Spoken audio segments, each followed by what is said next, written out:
हरियाणा के मुख्यमंत्री मनोहर लाल द्वारा विधायक दल की बैठक में एक महत्वपूर्ण निर्णय लिया है, जिसमें लगातार जो मुख्यमंत्री की तरफ से जनसंवाद कार्यक्रम चल रहे थे, अब उसी कार्यक्रम के तहत जो मौजूद विधायक हैं स्थानीय, वो सभी अपने क्षेत्रों में जाकर विधानसभा की जो समस्याएं हैं लोगों से सुनेंगे और उनको किस तरह से पूरा करेंगे। क्योंकि हमारे साथ पलवल के विधायक मौजूद हैं, दीपक मंगला, उनसे जानते हैं। विधायक जी, जिस तरह सीएम साहब ने एक नया काम शुरू किया है, जनसंवाद अब विधायक करेंगे, तो किस तरह की समस्याएं लोगों की सुनवाई होगी? क्योंकि खुद भी मुख्यमंत्री जी भी आए थे, और किस तरह की समस्याएं ज़्यादा निकल कर आई थी क्षेत्र से?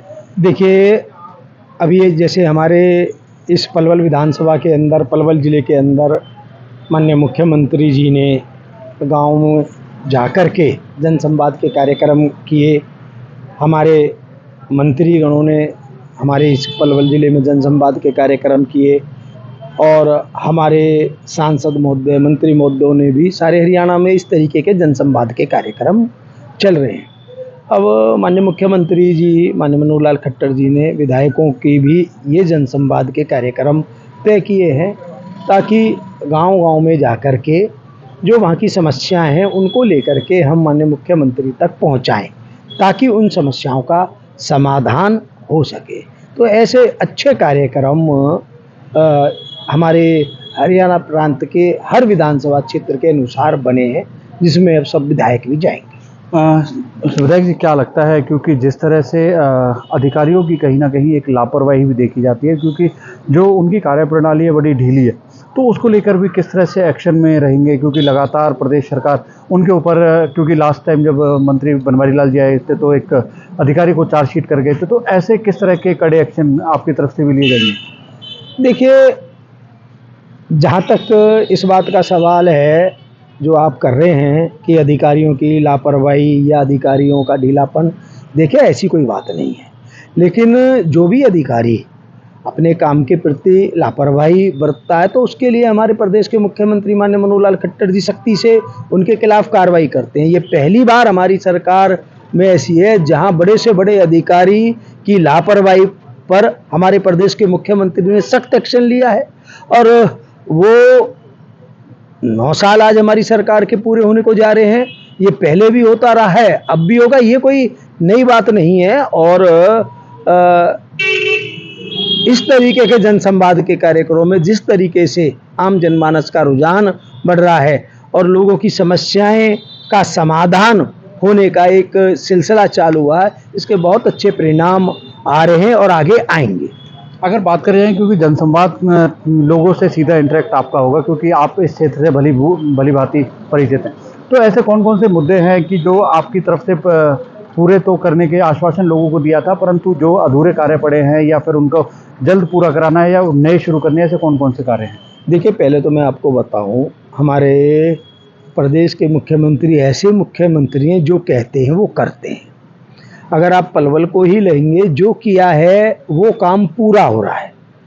अगर कहीं कोई किसी टेक्निकली कमी की वजह से या कोई प्राकृतिक आपदा की वजह से कहीं किसी काम में देरी भी हुई है, तो अब वो काम भी हमारे, चाहे कोरोना काल के अंदर कुछ कामों की गति, विकास की जो धीमी हो गई थी, वो भी कामों ने तेजी पकड़ी है। और मुझे लगता है कि इन जनसंवाद के माध्यम से जो भी शिकायतें आएंगी, वो उन शिकायतों का समाधान शीघ्र होगा और ये एक अच्छी, इसके रिजल्ट भी बहुत अच्छे आ रहे हैं। अभी आने वाले टाइम में आपकी ड्यूटी राजस्थान में भी लगाई गई थी और शायद अभी भी आपकी ड्यूटी राजस्थान में हो, तो किस तरह से, अगर हम समीकरण की बात करें तो, क्योंकि सोशल मीडिया को लेकर भी एक्टिव रहने के लिए कहा है, तो उस पर किस तरह से विधायकों की तरफ से पैरवी की जाएगी सोशल मीडिया पर? देखिए, 100% राजस्थान के अंदर भारतीय जनता पार्टी की सरकार बनेगी। बहुत अच्छा वहाँ रुझान है और हमारे काफ़ी विधायक राजस्थान चुनावों में गए थे और जा रहे हैं। निश्चित तौर पर राजस्थान में भारतीय जनता पार्टी की सरकार बनेगी। और इस समय जो सारे देश के अंदर, जो हमारे देश के प्रधानमंत्री आदरणीय भाई नरेंद्र मोदी जी हैं, उनके प्रति भरोसा और विश्वास सारे देश के अंदर बढ़ा है। और कहीं ना कहीं जहाँ भी चुनाव है, वह भारतीय जनता पार्टी प्रचंड बहुमत से अपनी सरकारें बनाएगी। एक मेरा आखिरी सवाल आपसे ये कि जिस तरह भूपेंद्र सिंह हुड्डा का बयान आया कि हरियाणा प्रदेश में अगर लोगों का प्यार और बहुमत उन्हें मिलता है तो 4 मुख्यमंत्री बनाएंगे, तो इतने प्रदेश में जो 4 मुख्यमंत्री बनाने की जो बात कही गई थी, किस तरह आप इस पूरे उनके बयान को मानते हैं? देखिए, भारतीय जनता पार्टी राष्ट्र की बात करती है, राष्ट्र सर्वोपरि की बात करती है। किसी को भी ना जातीय आधार पर ना क्षेत्र के आधार पर बांटने का काम करती है। जो उन्होंने बयान दिया है वो उनका, उनकी पार्टी का जो भी बयान है वो उनका बयान है। लेकिन भारतीय जनता पार्टी इस बात में भरोसा और विश्वास करती है कि हम सब भारतवासी एक हैं, हम सब हरियाणावासी एक हैं। इसको लेकर के काम करते हैं। ये उनका बयान है। आपको अगर ये सवाल उनसे करेंगे तो वो ज़्यादा बेहतर है, क्योंकि उनकी तरफ से तो बयान आ ही गया है। देखिए, अब इसके आप तर्क वितर्क भी अगर उनसे होगा तो वो और अच्छे से आपकी बात का जवाब क्या सोच करके उन्होंने कहा है, मुझे लगता है ये केवल राजनीतिक स्टंट है। क्योंकि उनके जो खुद जो नेता है शैलजा हो, सुरजेवाला हो, वो उनके पक्ष में आते हुए नहीं दिखाई दे रहे, तो क्या इनको एक अंदरूनी कलह आप इसे कह सकते हैं क्या? देखिए, ये इनकी पार्टी का ये तो जग जाहिर हो गया है, अंदरूनी कलह है। अब वो उनका कलह है, वो उसको अपने आप वो उसका फैसला वो आप करेंगे। हमें ये है कि हरियाणा के अंदर हमारे मुख्यमंत्री माननीय मनोहर खट्टर जी के नेतृत्व में बहुत अच्छे से सरकार चल रही है, विकास कार्य हो रहे हैं और जो ये जनसंवाद के कार्यक्रम हो रहे हैं और इन कार्यक्रमों के माध्यम से लोगों की समस्याओं के समाधान होने में और तेजी आएगी।